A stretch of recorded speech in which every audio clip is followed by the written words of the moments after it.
Que par le passé, ta mère et ton père n'aient pas réussi à te donner tout l'amour que tu méritais, c'est ok. Mais qu'aujourd'hui, tes parents ou ta famille participent à te rendre la vie compliquée, c'est plus du tout ok. Écoute bien cet épisode. Vincent et moi allons te proposer une idée qui pourrait te déculpabiliser et transformer profondément ta vie. Il est très probable qu'aujourd'hui, tu fasses encore un pas de géant vers cette vie équilibrée et pleine de sens que tu désires. Salut à toi, tu es sur Dépasse-toi et je suis Sylvain Viens. Tous les mardis dès 7h, je te proposerai des idées pour comprendre ton fonctionnement, améliorer tes relations, trouver de la motivation ou encore développer ta confiance en toi. Et tout ça pour t'aider à créer une vie riche, épanouie et pleine de sens. Si tu ne veux rien louper et profiter de tout ce que j'ai à t'offrir, je t'invite à t'abonner à la newsletter sur mon site, sylvainviens.com.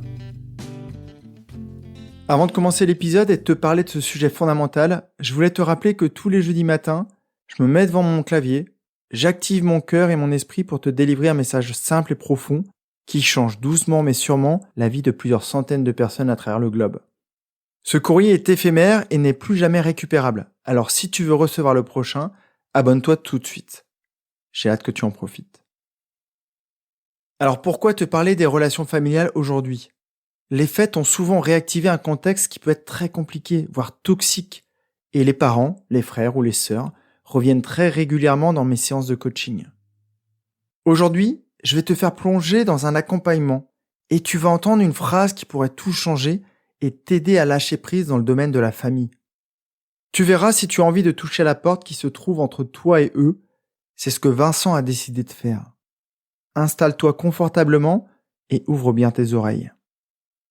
Pour que tu comprennes bien, je te donne le contexte. Je suis avec Vincent ce matin, on est après les fêtes de Noël. Vincent, c'est l'archétype même des personnes que j'accompagne. Il est très sensible, il est rempli de belles valeurs, le respect, la justice. Il a eu une enfance pas très heureuse, une adolescence où il se sentait en décalage. Il a poursuivi de belles études et a obtenu un boulot très gourmand en ressources. Il m'a consulté pour transformer ses comportements professionnels et reprendre une activité saine après un burn-out. Mais c'est pas de ça que je vais te parler dans cet épisode. Particularité, il n'a pas souhaité parler de ses parents, même s'ils sont revenus plusieurs fois dans son équation de vie. On est resté sur le pro, et un jour ou l'autre, je m'attendais à en entendre parler, car son estime de lui, la valeur qu'il s'accordait avant l'accompagnement, était bien trop faible par rapport à la belle personne qu'il était. Vincent a choisi ce matin-là pour m'en parler, et voici ce qui s'est passé. On est mardi, il est 14h50, je m'installe et je fais une petite méditation. Puis j'allume ma webcam et mon écran. Je décale ma petite tisane fumante pour pouvoir sortir mon cahier. C'est l'heure de la séance et il est 10h au Québec. Là, je retrouve Vincent, mais pas celui que j'ai vu fin décembre. Il ressemble plus au Vincent en situation de burn-out de fin septembre, 3 mois plus tôt. Je vois des cernes sous ses yeux, ses cheveux sont en bataille, il est mal rasé et il fait sa tête des mauvais jours. Ma première question pour lui, comment tu te sens Vincent ce matin ? Il est comment ton ciel ? Il n'a pas le temps de répondre que je vois des gouttes sortir de ses yeux déjà super rouges. Et il me dit, j'en peux plus d'eux. Je lui laisse le temps d'attraper un mouchoir et de lâcher son émotion. Je patiente en le regardant droit dans les yeux. Ok, veux-tu me parler d'eux ? Qui sont-ils ? Il me répond, tu vas penser que je suis un mauvais fils. Et après une hésitation, il rajoute, ce sont mes parents. Je suis tellement en colère contre eux et pourtant je me force. Je leur ai tant donné. Ça devient un déluge sur son visage. Il s'arrête à nouveau pour reprendre un mouchoir. Je le regarde avec ma plus grande bienveillance. Il reprend son souffle et continue. Je ne voulais pas t'en parler car j'ai déjà vu des psys à ce sujet et jamais je n'ai trouvé les clés. Je lui réponds, ok. Et ce matin, là, tu veux qu'on regarde comment trouver ces clés ? Vincent me dit, il faut, sinon je ne serai heureux que quand ils me quitteront. Et il poursuit, ma mère est comme moi, enfin l'ancien moi, celui que tu as connu il y a 3 mois, hypersensible, beaucoup d'amertume, de jalousie, de tristesse. Elle est remplie d'émotions négatives mais ne s'en rend pas compte. Mon père est un peu absent. Il était là, mais pas vraiment. Il acceptait tout et a participé à sa manière. Je pensais qu'en m'envolant du nid pour mes études, mes problèmes allaient y rester. Mais non. Depuis 20 ans, j'en souffre encore. Il se remet à pleurer. Ok Vincent, avec ces clés, tu veux ouvrir ou fermer la porte? J'aurais tant aimé te dire que je veux l'ouvrir en grand, mais là, je n'ai plus ni l'envie ni la force. Noël a été pire que d'habitude. Avant, ce n'était pas un moment toujours agréable, mais là, et à nouveau il baisse les yeux, sa tête s'incline vers la gauche, vers la droite. Et puis il me regarde et me demande « Tu veux que je te raconte ?» Je lui réponds « Vincent, est-ce que ça va nous aider à trouver les clés ?» Non, je ne pense pas. Je reprends la parole. Ok, de ce que je comprends, tu ne veux plus laisser la porte ouverte comme aujourd'hui. Alors tu en fais quoi de cette porte? Je veux la fermer. Peut-être pas à double tour, mais j'y arrive pas. Je veux pas que cette relation impacte ma vie à moi, encore moins celle de ma femme et de mes 2 enfants. J'ai déjà trop donné. Ok, devant cette porte, il y a quelque chose qui t'empêche d'y entrer la clé? Il va prendre 1 minute. Bah oui, c'est ma famille. Ce sont les personnes qui m'ont donné la vie. On ne peut pas se séparer de ses parents. Et il s'arrête là comme si c'était une vérité vraie. Je répète sa phrase.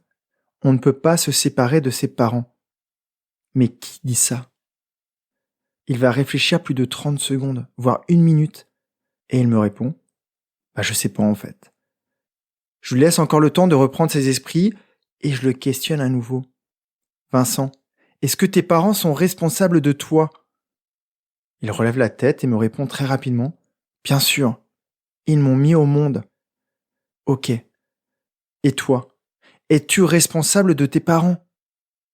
Et là, il reste me dévisager pendant au moins 1 minute.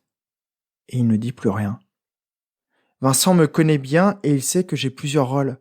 Quelquefois, je retire ma casquette de coach pour lui proposer des idées. C'est ce que je fais là.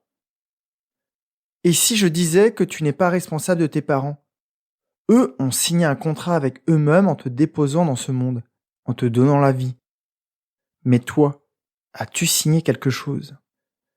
Ce matin, je ne vais pas continuer dans cet échange, mais après coup, Vincent a décidé de fermer la porte avec bienveillance, en expliquant tout à ses parents. Laissons Vincent dans son beau pays, et maintenant, parlons de toi. Comment vis-tu ta relation avec tes parents? As-tu entendu tes parents te dire tous les mots que tu aurais dû entendre? Tu es la prunelle de nos yeux. Tu es magnifique. Tu es la plus belle personne sur Terre et tu vas faire de grandes choses.